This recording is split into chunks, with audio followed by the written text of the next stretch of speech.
UFOs are real, burgeoning, and not going away. I am your intrepid host, Marzulli. We're here today to talk about the ongoing drone phenomena, whatever you want to call it. So we'll get into that, but first a word from our very trusted sponsor. The financial world's biggest players just dropped a bombshell. Citigroup's latest prediction, gold rocketing past $3,000 by 2025. Folks, think about that number, $3,000. While Wall Street scrambles, here's what they won't tell you. This isn't just a prediction, it's a wake-up call. Every day you wait could cost you. Every moment of hesitation, a lost opportunity. Maybe tomorrow, another step behind. Smart investors are already moving. They see what's coming. A golden tide that could lift some boats and leave others high and dry. Where will you be when gold hits $3,000? Celebrating your foresight or wishing you'd listen?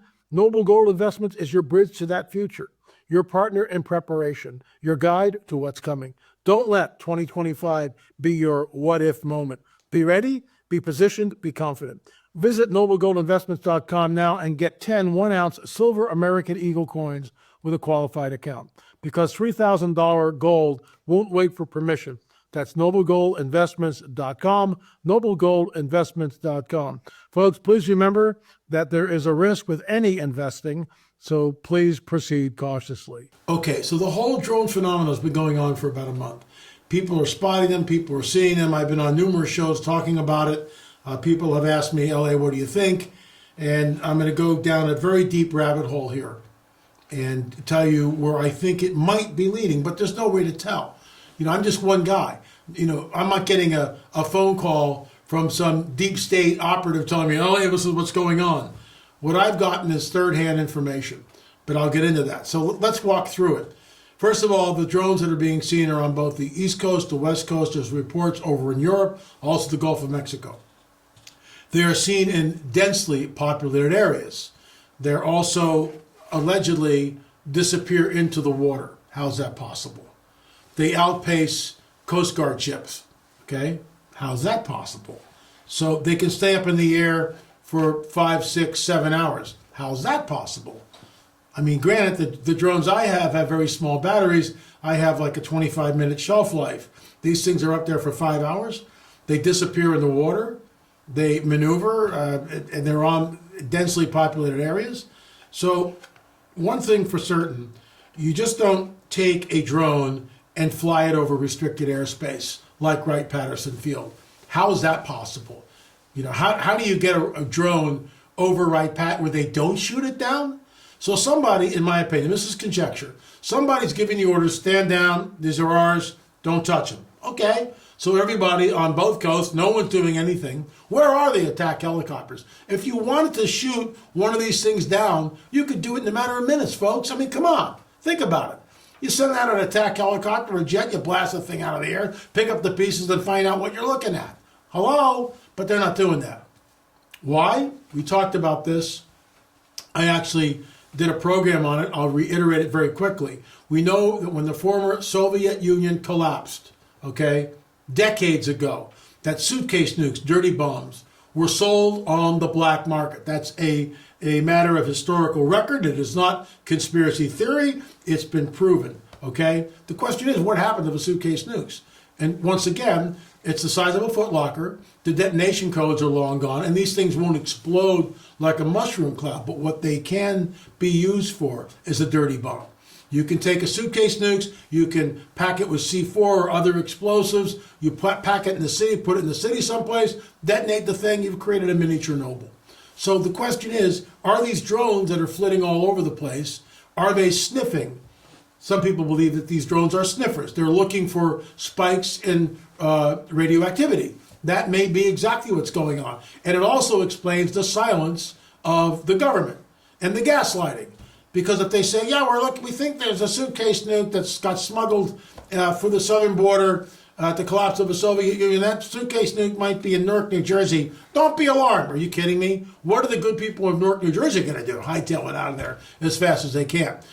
Food goes flying off the shelves, the arteries, the highways are closed, bumper-to-bumper traffic, mass panic, blah, blah, blah. So, of course, they can't say anything if that is what's going on. That's one very viable scenario. But there's another scenario. And that's what we're going to explore today. Are we looking at non-human technology that's been back engineered from, let's say, Area 51/S4? How do we know about this? In the 90s, Bob Lazar became a whistleblower. He stood by his story literally for decades. There's a film you can see, Bob Lazar, was done by Jeremy Corbell, George Knapp. Great film. I actually had offered when I was in 2019, and I met George Knapp at the conference that Tim Alberino put on in Branson, and that was a great conference, and thank you for inviting me. But I walked with George Knapp to dinner, and we were talking shop, and I said, I would love to interview Bob Lazar and do a film. That didn't happen. Jeremy Corbell got it, which is fine. That's how the game is played. And that's all well and good. Bravo. Jeremy did a great job. But the bottom line is I would love to talk to Lazar. I did meet Lazar, I think in 94, 95. I'd have to go back and check the dates. Gary Schultz did a conference, a UFO conference with Norio Hayakawa at the Little Alien outside Area 51. And I was there with a couple of friends. One friend was very reticent. Something he didn't want to be there at all. And we left early, which was really unfortunate for me. I did get to meet Bob Lazar. I met one of my first abductees, and I challenged this woman. I'm down a rabbit trail here, folks, and I'll get to the point in just a bit. But I remember talking to her and saying, they took your dog. They took your dog away from you, and you loved your dog. And she said, yes, I know, but their ways are just different than our ways, and they're just so above, and I trust them. And I'm just like, I was stupefied by that, because how could you possibly give that a pass? So this woman lost her dog. The so-called aliens, which are not aliens, they are interdimensional entities, i.e. fallen angels, took this thing. And she was really distraught, but she gave them a pass. Oh, it's okay because their ways are above our ways. Really? Seriously?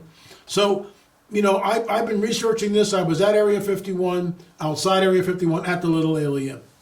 And Lazar stated on the record that he was involved in back engineering propulsion system at S4 from the retrieved craft. Now, interesting enough, Lazar is here on the timeline back in the 90s, but then you get Philip Corso in the 2020s. And Corso is saying what? Or the 2010s. Corso is saying that he disseminated parts of this craft to different actors, good actors in the private sector, to back engineer, which coincides and piggybacks right on with Bob Lazar is saying.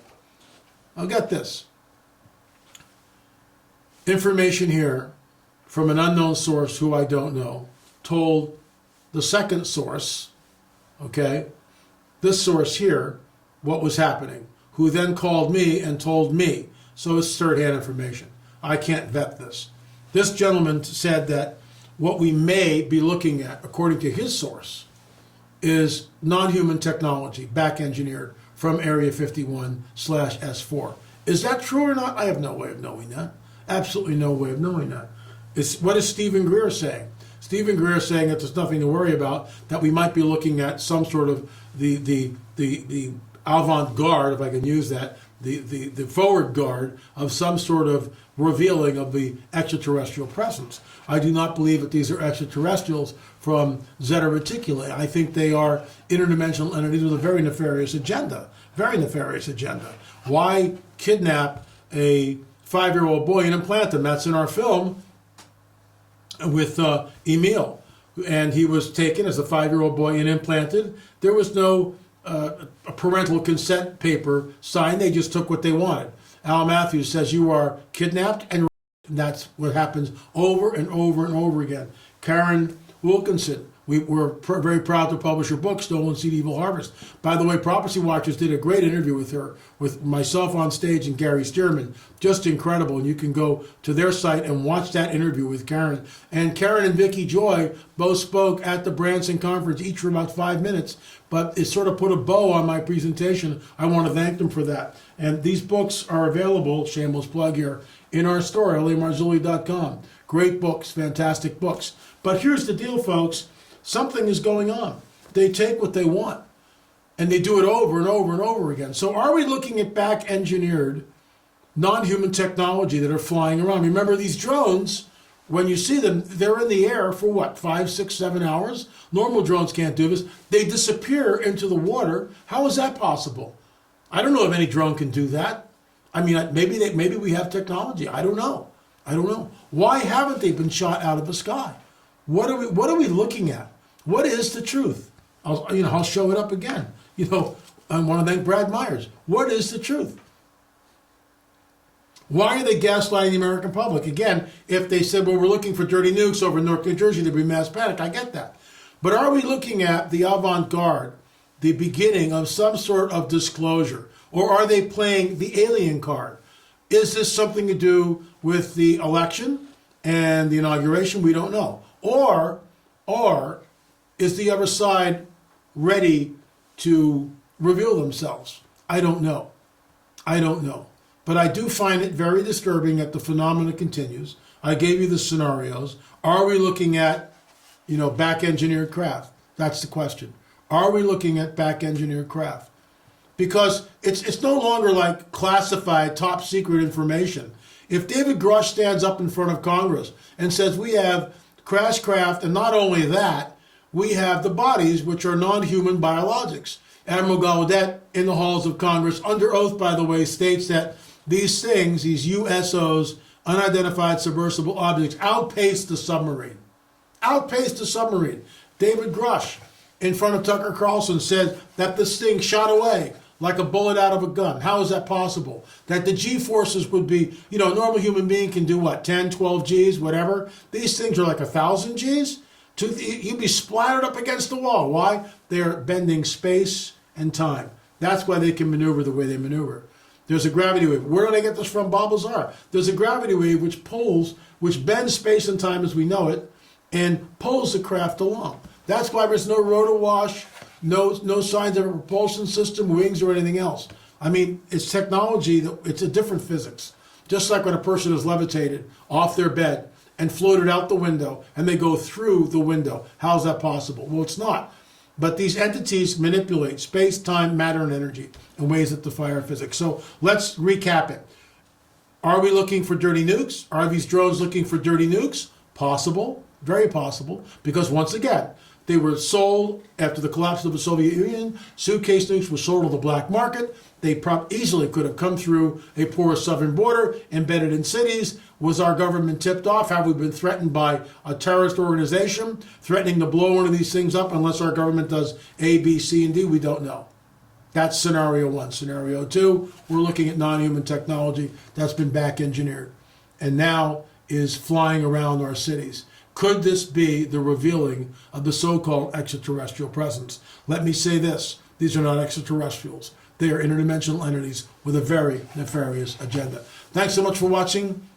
I'll be back again. I'm following this story as best I can for my perch. If you have information, shoot me an email, please. la@lamarzulli.net, la@lamarzulli.net. Thanks so much for watching. Remember, UFOs are real, burgeoning, and not going away. This is the coming Great Deception.